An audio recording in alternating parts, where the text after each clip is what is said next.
Queen Elizabeth I is given the spiritual opportunity to observe the future of her kingdom by the ethereal presence of Ariel, an alternate depiction of 1970s Britain where rubble fills the streets and punk gangs dole out violence. Amyl Nitrate and her gang of misfits are observed rewriting the history books that reassess inequalities, as well as injecting much needed action, murdering sexual partners as a rejection of male influence over women, and gradually becoming exploited by a media mogul who intends to make millions from the punk scene. This is Derek Jarman's cult film Jubilee, a skewering of nationalistic pride, a criticism of the punk scene's violence, a criticism of patriarchy and class division, with a specific focus on exploitation on the poor for their talents, for the monetary greed of the wealthy. While Derek Jarman's film is now considered a cult classic of punk in cinema, Jubilee utilises Jarman's distinct trademarks of paganism, homoeroticism, and punk brilliantly here. The film was initially criticised by the punk scene on its release. One of the film's most vocal critics was legendary fashion designer Vivienne Westwood, who wrote an open letter to Derek Jarman criticising Jubilee's portrayal of punk, which was printed on a t-shirt. However, upon further reassessment, Jubilee isn't simply just criticising the punk movement, but aims to highlight a myriad of nuanced issues that hold relevancy today.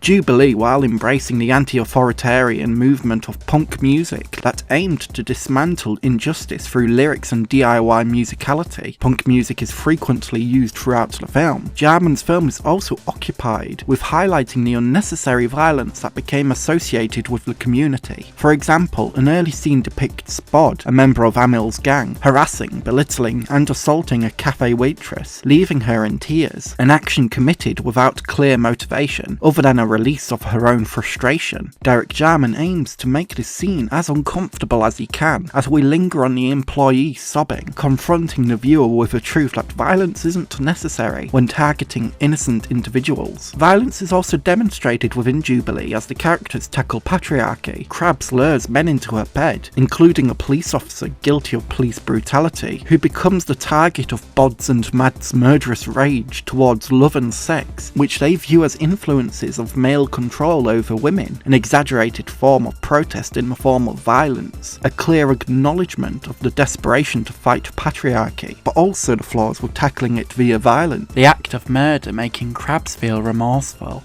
Jubilee is also critical of the class division which exploits the poor for their talents, for the financial benefits of the ruling class, suggesting that due to this exploitative relationship, artists of any kind, including punk musicians and anarchists, are inevitably bound to sell out for their own sense of security, maybe even their own sense of greed, encouraged by the gains of the wealthy. For example, Borja Gins, the media mogul with so much wealth, he has control over the BBC, ITV, the KGB, and the ABCs, yes, the alphabet, signs Kid and his band to his record label after hearing them perform their song, rebranding them as Scum, as he views it as a more commercial name that's easier to sell. Kid's band expresses a disdain at the new direction, worried about just being packaged, sold, and used up. Borja Gins saw money to be gained in the talents of glam punk rockers, and he is intent on doing what he can to inflate his own bank balance even further. The act of selling out is emphasized during Jubilee's conclusion, when Amyl Nitrate, Mad, Bod, and Crabs are spending their time at Borja's mansion, as he expresses he has gained the daughters of God, who he will make millions from. Jubilee suggests that the need for stability and security, or the want for monetary greed, is bound to catch up to everyone eventually, the influence of money becoming an inevitable transgression. While the landscapes of Jubilee's alternative Britain are barren and post-apocalyptic, so is the sense of morality and ethics. We, like Queen Elizabeth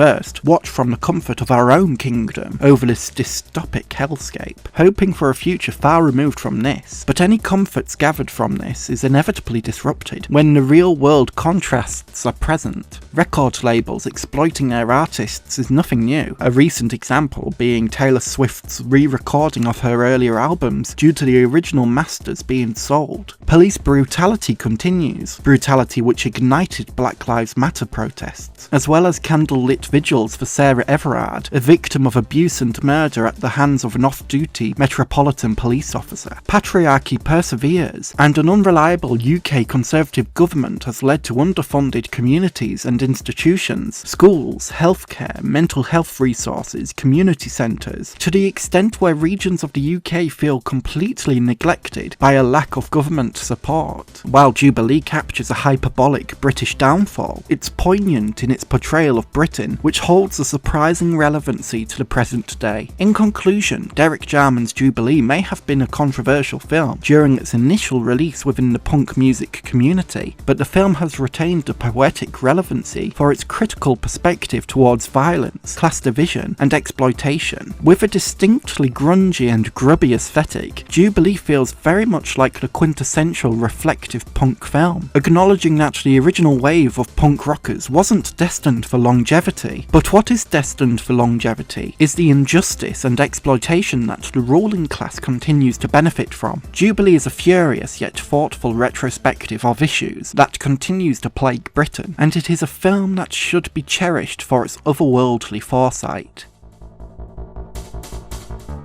A special thank you to my incredible tier Patreon supporter Gil, and my super tier Patreon supporters Constantine Bombelli and Victoria.